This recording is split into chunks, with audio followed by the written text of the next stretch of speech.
And of course, if you would have listened to any of those people over the past 10 years, you would have cost yourself hundreds of thousands, if not millions of dollars in appreciation and net worth, right? So, and every year when those folks were proven wrong, they would have a new reason of why it's going to happen this year that it didn't happen last year. And so they've been continuously and perpetually wrong. And I think that's the case. And we all know that real estate has been the best and continues to be the best long-term investment that you can make as an American in this country.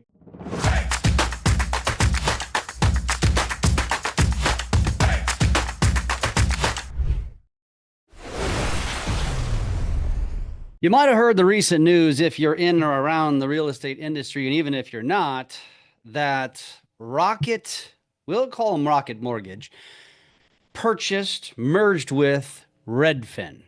And so I figured I need to bring on somebody much smarter than me to get their take on how this is going to impact the industry, because it very well may have an impact, or at least a perceived impact, on the future of the real estate and mortgage industry.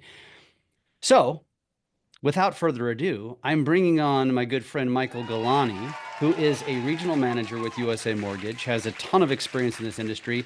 Michael, I can't do your introduction justice, so I'm going to let you introduce yourself, give a little bit of your background, and let's dive into the good, the bad, the ugly of this big news.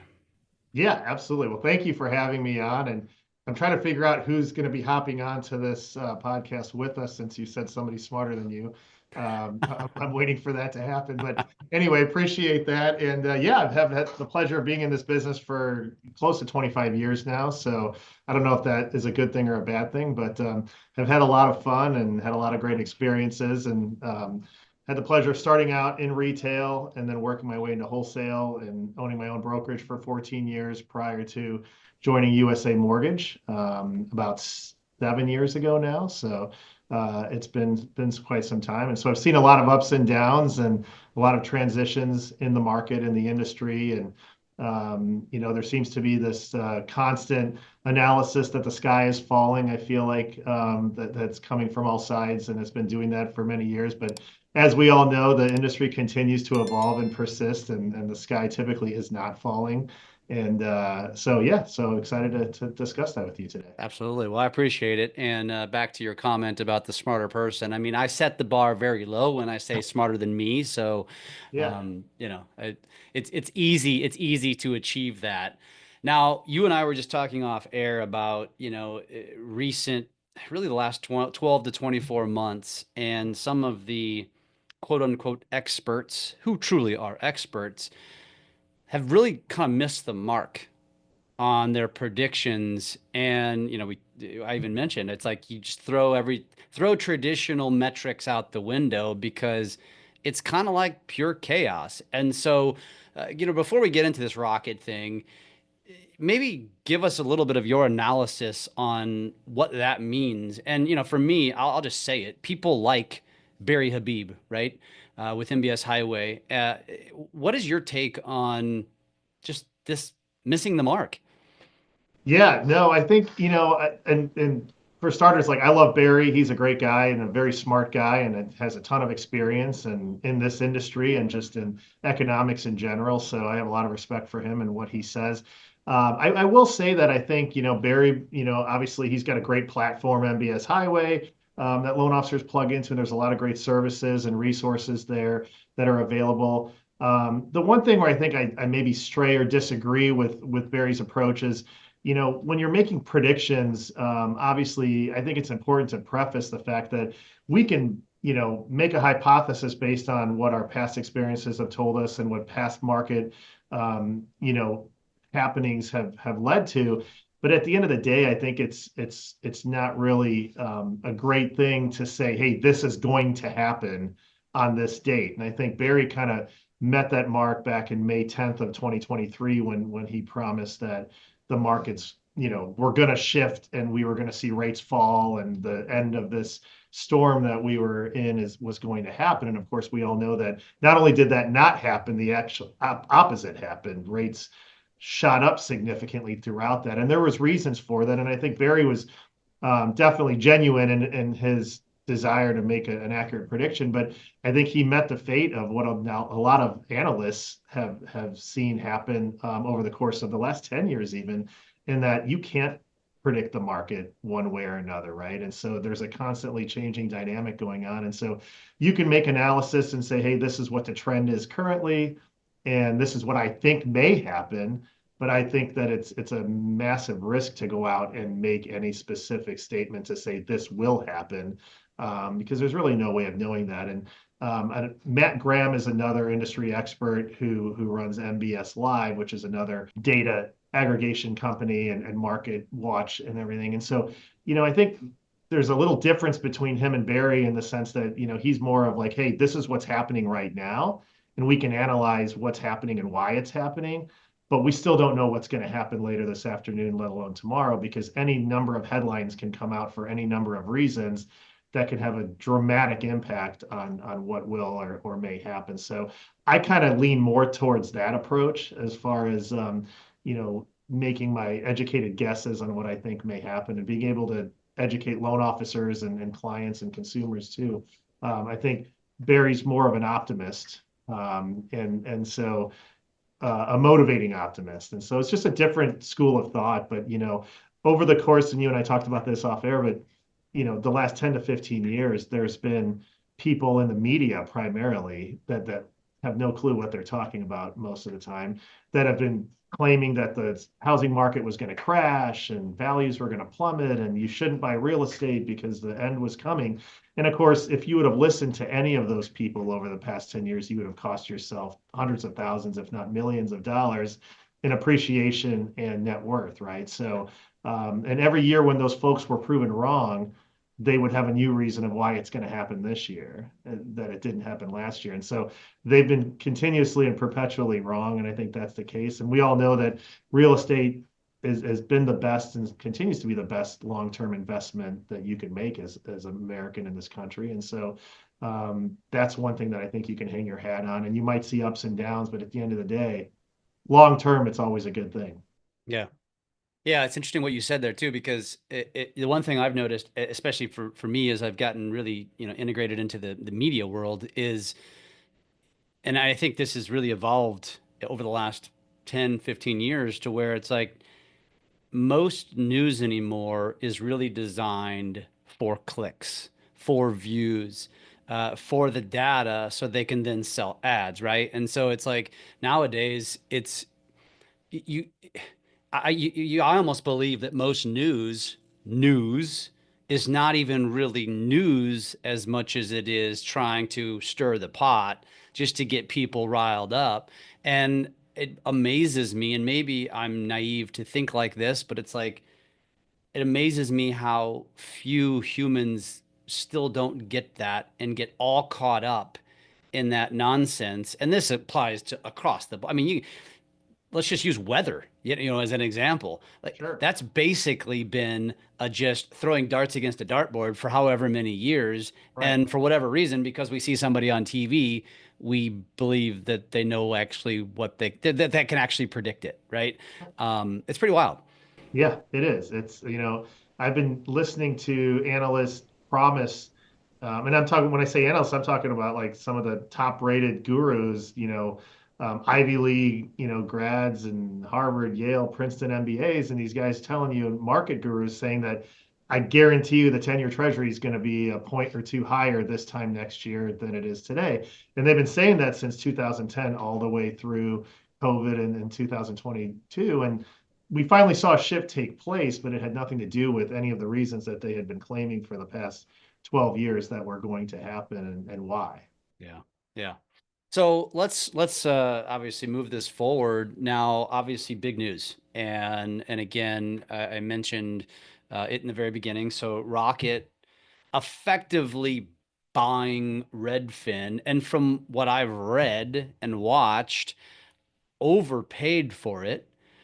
However, those of us in the industry probably have a decent understanding of maybe why they would do that. So I'd love to just get your take on, first of all, what just happened, Mhm. and then why do you think it happened? it's interesting to see what's kind of taking place with some of these different companies in the industry and why this particular thing happened. I think there's three companies right now that have made a concerted decision to go after a fully digitized process and make the lending real estate one big ecosystem of digital experience within their organizations. And that's Rocket, that's Zillow, and that's ICE Mortgage Technologies, right? And so those three organizations have made a focus on going out and acquiring companies, acquiring technologies, and being able to own the process from the consumer direct acquisition all the way through the real estate lending, title, closing, and then even servicing on the back end. And staying in front of folks for future refinance opportunities, right? And so we're talking about Rocket and Redfin here today, and I think that's, Rocket's already got its mobile application. They're giving people financial advice. They're managing people's debt situation, their credit. They've obviously been doing mortgages for quite some time.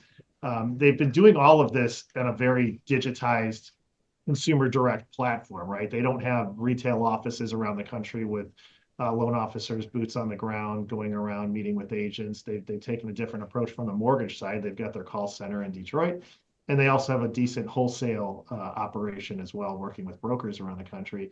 But with this acquisition of Redfin, it gives them a huge additional exposure directly to the consumer that's out there shopping for real estate. And so now being able to bring those folks in through the door, leveraging Redfin's websites that have about 50 million people per month in traffic, which is significant. Imagine as a mortgage company to be able to harness all of those folks that are looking to buy a home and automatically get them pre-approved. Rocket in 2024, they had deployed their automated pre-approval process where they guarantee that they can get you a pre-approval in 8 minutes. And so they're using AI bots to do the underwriting, the processing, the analytics, and everything, and issuing that pre-approval. Obviously, with self-employed and more difficult borrowers, it might take longer than that, obviously. But so now if they can have somebody come in through that website of Redfin's and say, I want to buy a house, click here to get pre-approved, and they can flip over a pre-approval in 8 minutes. Now they've got that mortgage secured, and then now they can have that worked by an agent. It'll be interesting to see how they do the agents because Redfin's business model, which was failing, by the way, prior to this acquisition, where they pay their agents a salary and then they give them the leads from their websites and give them a small commission slash bonus on that. Rocket has Rocket Homes, which I don't know how many people are aware of. It's a network that they've created with agents from all different brokerages that join Rocket Homes as their network participant. And they get leads from Rocket, and Rocket gets 40% of the commission. And they have no overhead on that agent. And so imagine here, this is just my theory. I don't know. We'll see how it plays out. But why wouldn't Rocket just get rid of all the Redfin agents, eliminate 1,800 salaries, which would probably save $100 million a year, and funnel all the leads from the website to the Rocket Homes agents with zero overhead and get 40% of that commission, plus they're going to get the mortgage. Not a stupid idea. We'll see what they do with that, but why pay all those salaries? Yeah. Well, and do you think though, now that you brought that up, that that could be probably the big reason why that Redfin was potentially struggling? Yeah. I think Redfin had a major overhead, right? We all know, obviously when it comes to uh, the real estate and the mortgage industry, right? You've got quite a dynamic landscape of professionals. You have some people that are focused as their full-time occupation and they're 100% committed and they're going in and they want to be top performers and they're working hard and they're doing that. And then you also have your kind of folks that are kind of in it half and half and they're doing other things or they're not really that focused. And so I think you see that throughout the industry, right? And so if you're paying somebody a salary and they're only closing a deal or two a year, that can become quite a significant overhead Yeah. over time, even if you're providing leads. So at the end of the day, Redfin's stock value was plummeting, and it had been over the course of the last several years. So no matter how you spin it, their business model wasn't working. I think Rocket's acquisition is more data driven than the business. They don't care about the agents and Redfin's business model. They just want access to that data and the consumer, and you can't blame them because it plugs directly into what their stated strategy is on data at accessing data, aggregating that data, and being able to leverage that data to catapult their overall business model to the next level. Yeah. So a couple things to unpack there. Number one, interesting theory, which makes a lot of sense, which hasn't really been mentioned, but very well could be the thing that's kind of their driving reason why they overpaid, if A, for the data, because Redfin does have incredible data, they're a top three source, right? Yeah. And they've been doing it wrong. Rocket's got this model that maybe not a lot of people know about that they're going to effectively integrate in and not only maybe do it better, but now ultimately they're trying to a couple of things, as you mentioned, digitize, dehumanize the process, Right. but also they, Rocket, for those that aren't in the industry, may not know that that's really a refi shop, for lack of a better way to describe Yeah. it, and they are desperately trying to pull themselves into the purchase world. And so, unpack both of those for me, if you don't mind. The concept of digitizing, dehumanizing the industry, which anybody in the industry, I think, is obviously very much against. And then the second part of that, which is, trying to, I'll call it, trying to basically ramp up their lack of ability to integrate or kind of get into the real estate, the purchase mortgage world, um, partially because of the fact that they're basically a call center. So, what are your thoughts on both of those? Yeah, I mean, it's an interesting thought, right? Because, I do think it's clear as day that their long-term strategy is to go fully digital and to most likely eliminate the loan officer and the real estate agent, or at least their overhead, right? So you might still have certain aspects of what we know today as the loan officer and the real estate agent, but at a much lower price point when it comes to earnings and commission, if at all. I mean, you're talking about AI bots that are, I mean, you can go implement an AI bot slash loan officer into your system today that has a face that is attractive, that speaks well, that's clear, that's intuitive. That exists today. And we know that every 18 months, technology is doubling in its abilities and capacities from the beginning of time till today, right? So, I mean, it's almost incomprehensible to be able to think about that and where we are today and where we're going to be in 18 months from now. But I think that's what these guys are their calculus is that we're going to fully digitize this from all aspects. And imagine if you could eliminate the loan officer commission and the real estate commission in the process and own it all. Imagine what type of revenue model that would create for you. And I mean, so you could generate a significant higher level of shareholder value, right? Which is what these public companies are at the end of the day focused on. And you could also make yourself price everybody out of the market too, because you could bring your margins down a lot thinner if you're cutting out, probably the largest amount of overhead throughout the real estate process is probably going to be the loan officer commission and the real estate commission. And so if you could mitigate those dramatically or eliminate them, imagine what that could do for your bottom line, if that's what your thought process is. My mindset on it is that I don't think that that's going to be the future. I think that that's what their calculus is on what the future is going to be. And I think there's going to be a certain percentage of the marketplace that they will be able to secure and own with that approach. But at the end of the day, I think humans are humans and we need to interact with each other. And when you're dealing with professionals, there's still going to be a place for the relationship building, the professional approach, the human to human contact and innovation. And I think that's going to remain. I think it's going to require people to be playing at a much higher level than they've been used to be playing up until now. So you're not going to be able to be a fly-by-night loan officer or realtor.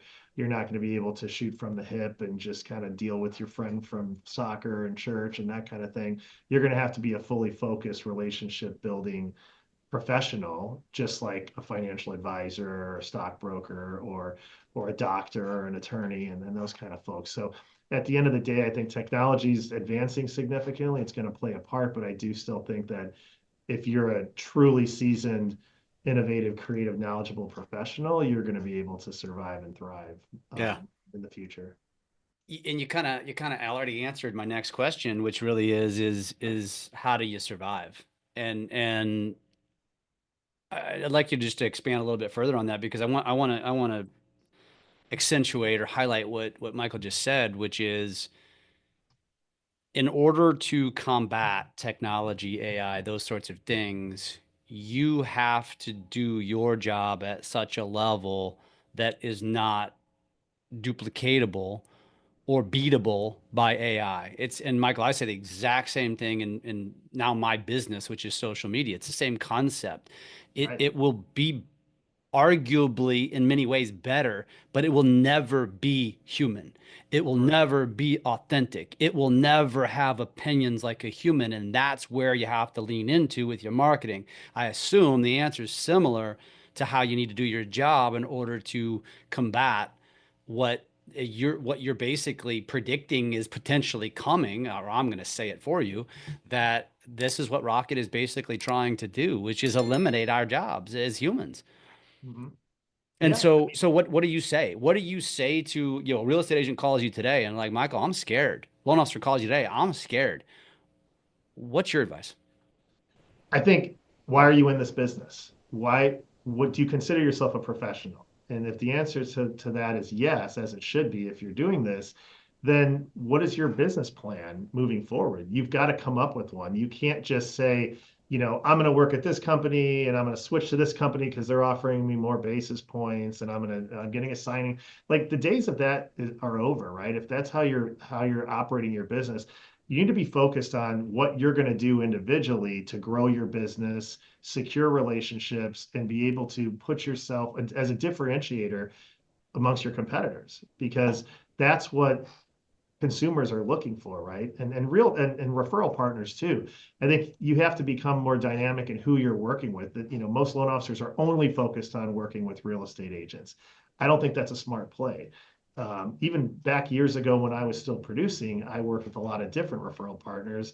I expanded my personal network. And so I got most of my referrals through my personal sphere of influence and people that trusted me as a professional.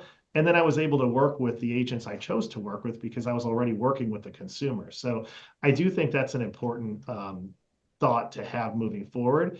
Get to the consumer first. If you can get to the consumer first, you now own the opportunity. And then you can work with whatever industry professional slash referral partner that you choose to on your own terms instead of running around like a puppy dog begging people to have coffee with you and give you the time of day. And so I think the leverage that those referral partners have had for years is slowly grinding to a halt. We don't know what's going to happen with the real estate industry moving forward, and we don't know how much leverage that those agents are going to continue to carry. But I think they're important to work with, and I think it's just about finding the right business partner. So I don't think, and I preach this to my loan officers all the time. I'm like, there shouldn't be the balance scales should be even with whoever you're working with. And you should be working with referral partners because you want to work together and help each other grow business together as business partners, not because one side feels that they have leverage over the other side and, where's your credit card or what are you going to do for me, that type of thing. If somebody's asking you those questions, I would say run and find somebody else. And because they're not truly a business partner. And so financial advisors are a huge component of where I always got my business and where I've been coaching up my team to get their business, and they're having tremendous success doing that. I think working through other means of building yourself as the knowledgeable, authority in your market. So people are like, hey, I've got clients that are looking to do this, or they're getting divorced, or they're, you know, oh, you got to call this guy because he's the expert. And I think consumers like that. I mean, if you get diagnosed with a critical illness, what's your first thought? You want to find the number one doctor in your market that treats that Yeah. effectively and successfully, and you don't care what they cost. And you're going to do anything you can do to get in and see them, right? So I think if we can make ourselves out to be that type of professional expert, the consumer's always going to seek you out and want to work with you. I love it, man. This has been fruitful. Let me end this by asking you if somebody listening to this says, "Man, I got to connect with that guy because I want to pick his brain. I want to talk more to him." What is the best way for somebody to get connected to you? It's a good question. I've got social media. I don't know all my handles offhand. I guess I should, right? I'm talking to the media guru over here, but I'm on Facebook, I'm on LinkedIn, Instagram, all those fun things that you're about ready to take over for me here shortly. But email, text, phone, whatever. I guess I can share those with Please, you, please. and you can put those out there. Yeah, but go ahead and say them as well, and we'll flash them on the Yeah, screen as we. email's mgillani at usa-mortgage.com. Cell is 314-651-2348. And like I said, you can look me up on Facebook, LinkedIn, Instagram, or any of those other media components, and it'd be happy. Are you most active on any one social platform? I'm probably on Facebook and the LinkedIn and Instagram the most, on a Yep. daily basis. So, definitely feel free to connect there, and X also. Awesome. So Michael, it's been a pleasure. We're definitely gonna have to do this again and keep talking yeah, about be some happy to. talk about what's hot in the news. Thank you for being on today. And again, if you listened all the way through, make sure you connect with Michael because obviously the dude knows what the hell he's talking about. Thank you very much, man. I appreciate it.